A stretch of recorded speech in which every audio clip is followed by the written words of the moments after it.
thought about a lot of you today, or this week, because I know many of you have come here today grieving the loss of loved ones, the loss of hope.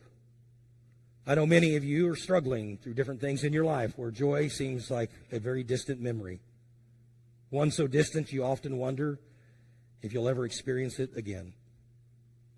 So I want you to know, if that's where you are today, that 2,000 years ago, Jesus stepped out of the shadows, and he wants to meet you where you are. You see, it doesn't matter what you've done or where you've been.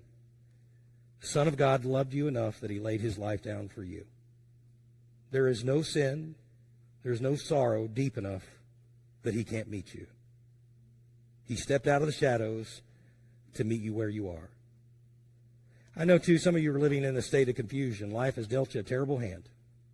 Things are not exactly how you hoped. You keep clinging to each break, and you hope something's going to give way, and it just seems like it never does. I want you to know, too, Jesus stepped out of the shadows some 2,000 years ago. And even though it may not feel like it today, he can give you clarity. He can help you understand what real purpose is.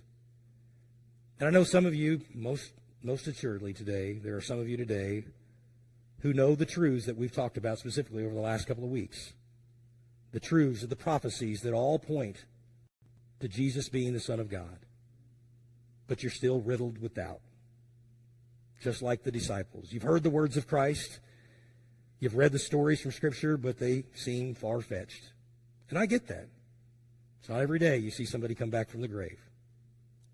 But I want you to know today, too, Jesus stepped out of the shadows and invites you to examine the evidence. He would be glad, through his word, to answer all of your doubts.